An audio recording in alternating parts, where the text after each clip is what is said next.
Hi friends, நம்ம இன்றைக்கி நெத்திலி மீன் போட்டு மீன் குழம்பு வைக்க போகிறோம்.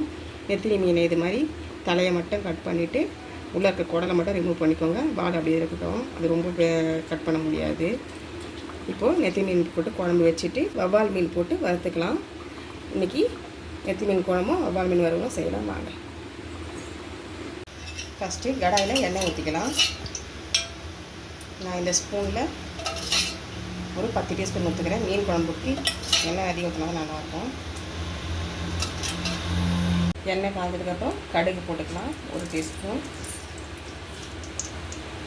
வெந்தயம் ஒரு 1/2 டீஸ்பூன். கடுகு ஃபஸ்ட்டு வெடிக்கட்டும். கடுகு வெடிக்கட்டும். அதுக்காட்டி நம்ம எடுத்து வச்ச பொருள்லாம் என்னென்ன போட்டு தாளிக்கணும்னு பார்த்துக்கலாம். சின்ன வெங்காயம், பூண்டு, தக்காளி 2 எடுத்து வச்சுருக்கேன். வெங்காயம் 2, பச்சை மிளகாய் 2, இதெல்லாம் ஒன்று ஒன்றா இப்போ போட்டுக்கலாம். கடுகு வெடிச்சிருச்சு. இப்போது பூண்டு ஃபஸ்ட்டு போட்டுக்கலாம். பூண்டு போட்டாச்சு. இப்போ சின்ன வெங்காயம் போட்டுக்கலாம். இப்போது கருவேப்பிலை, வெங்காயம் போட்டப்போ கருவேப்பிலை போட்டுக்கலாம். இப்போ கருவேப்பிலை போட்டதுக்கப்புறம் பெரிய வெங்காயம் போட்டுக்கலாம். பெரிய வெங்காயம் போட்டதுக்கப்புறம் நல்லா கலரி விட்டுக்கலாம். எல்லாத்தையும் போட்டு நல்லா வதங்கட்டும்.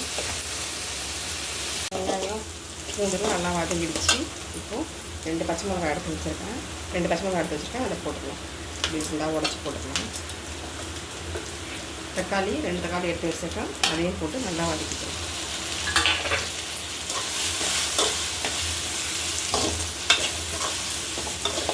தக்காளி நல்லா கரைஞ்சி வதங்கட்டும். அதுங்காட்டி நம்ம புளியை கரைச்சிட்டு வந்துடுவோம். நான் வந்து ஒரு எலுமிச்சம்பழம் அளவு புளி எடுத்துருக்கேன். இதை நல்லா கரைச்சி விட்டு வந்துடுவேன். தக்காளி நல்லா வதங்கிடுச்சு. இப்போது உப்பு காரெல்லாம் போட்டுக்கலாம். உப்பு ஒரு 2 டீஸ்பூன் அளவு போட்டுக்கலாம். தூள் ஒரு சின்ன டீஸ்பூனில். இப்போது மிளகாத்தூள் போட்டுக்கலாம். நான் எப்போவுமே வீட்டில் குழம்பு மிளகாத்தூள் அரைச்சி வச்சுருக்கேன். அதுதான் எல்லா காரக்குழம்புக்கும் போடுவேன். காரக்குழம்பு மீன் குழம்புக்கலாம். இந்த ஸ்பூனில் ஒரு 5 டீஸ்பூன் போட்டுக்கலாம்.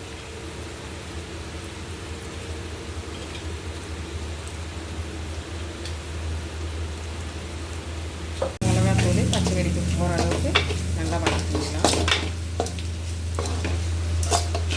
அதுக்கப்புறம் இப்போ புளி ஊற்றிக்கலாம்.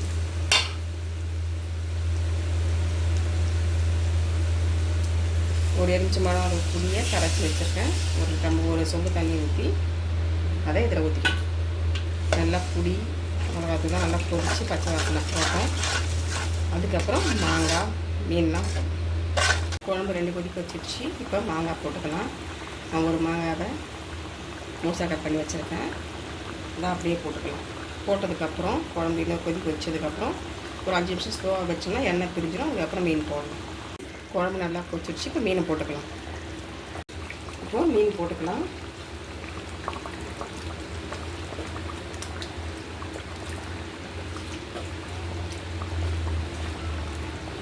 மீனை போட்டதுக்கப்புறம் சும்மா ஒரே ஒரு கலரி விட்டுட்டு ஒரு கொதிக்கிட்டோம். கொதிச்சதுக்கப்புறமா ஒரு 5 நிமிஷம் ஸ்லோவாக வச்சுட்டிங்கன்னா சூப்பராக மீன் குழம்பு ரெடி ஆகிடும். இது நெத்திலி மீன் தான். ஒரு 5 நிமிஷத்தில் சூப்பராக வெந்துடும். கொதி வந்துடுச்சு. இப்போ அப்படியே ஸ்லோ பண்ணிவிட்டு 5 நிமிஷம் வச்சுக்கலாம். பண்ணியாச்சு. இப்போ வவ்வால் மீன் வறுக்கிறதுக்கு ரெடி பண்ணிக்கலாம். நான் வவ்வால் மீனை எடுத்து க்ளீன் பண்ணி வச்சுட்டேன். இப்போ வறுக்கிறதுக்கு தேவையானதெல்லாம் அரைச்சிக்கலாம். ஒரு துண்டு இஞ்சி, தக்காளி 2 தக்காளி எடுத்துருக்கேன். உள்ளே இருக்க கணுவு மட்டும் எடுத்துகிட்டு தக்காளியை 2ஆக கட் பண்ணி போட்டுக்கோங்க.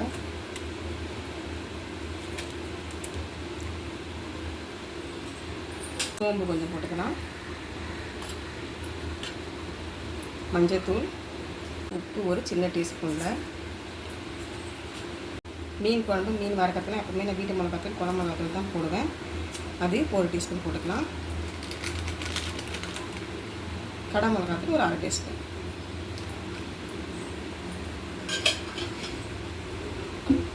இப்போ இதெல்லாம் அரைச்சிட்டு வந்துடுவோம். 5 நிமிஷம் ஆகிடுச்சு. நல்லா குழம்பு மீன்லாம் வெந்துட்டுருக்கோம். இப்போது நல்லா மீன் குட்டி குட்டியாக இருக்கிறதால 5 நிமிஷத்துக்கு நல்லா வெந்துடும். இப்போ எடுத்துக்கலாம். லைட்டாக எடுங்க, ஏன்னா குட்டி மீன் குழஞ்சிடும். லைட்டாக கலரி விட்டுட்டு எடுத்துக்கலாம். நல்லா அரைச்சிட்டு வந்தாச்சு மசாலாலாம். இப்போ மீனில் போட்டு பரட்டிக்கலாம். ஊற்றியாச்சு. இப்போ கருவேப்பிலை ஒரு சின்ன கொத்து போட்டுக்கலாம். இது எல்லாத்தையும் நல்லா ஒரு 5 நிமிஷம் ஊற வச்சதுக்கப்புறமா நம்ம மீனை பொரிச்சு எடுத்துக்கலாம். ஃப்ரிட்ஜில் வைக்கிறதால ஃப்ரிட்ஜில் வைங்க, இல்லை வெளியில் வைக்கிறதால வெளியில் வச்சுருங்க. ஒரு 5 நிமிஷம் கழிச்சு மீன் வறுத்துக்கலாம். 5 நிமிஷம் ஆயிடுச்சு. இப்போ தோசை கல் வச்சுருக்கேன் அடுப்பில். அதில் மீன் வறுக்க தேவையான அளவு எண்ணெய் ஊற்றிக்கோங்க. நான் ஒரு 3 பீஸ் ஊற்றிருக்கேன். இப்போ மீனை எடுத்து அதை போட்டுக்கலாம்.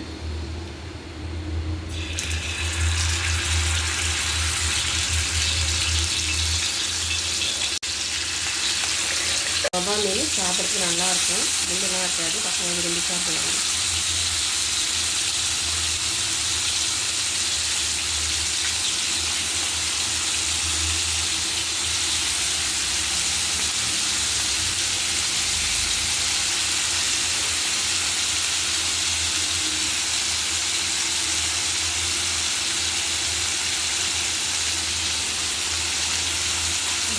ஒரு சைடு நல்லா திறந்ததுக்கப்புறம் இன்னொரு சைடு திருப்பி போட்டுக்கலாம்.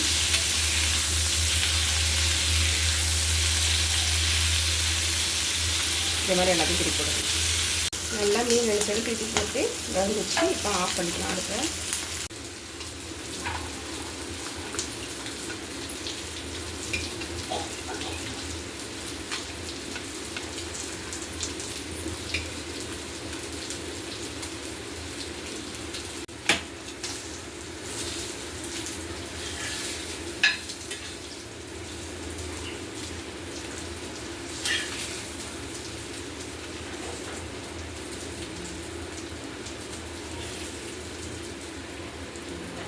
குழம்பு ஊற்றிக்கலாம்.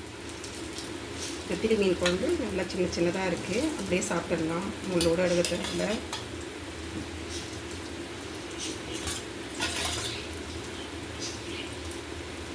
முட்டை ஒன்று வச்சுக்கலாம். சூப்பராக நெத்திலி மீன் மாங்காய் சின்ன வெங்காயம் போட்டு சூப்பராக ஒரு மீன் குழம்பு தொட்டுக்க சூப்பராக ஒரு மீன் வறுவல் செஞ்சாச்சு. இன்றைக்கி சூப்பரான மீனும் இதே மாதிரி ட்ரை பண்ணி பாருங்கள். ரொம்ப நல்லாயிருக்கும். எங்கள் அம்மா செய்கிற மாதிரி செஞ்சுருக்கேன்.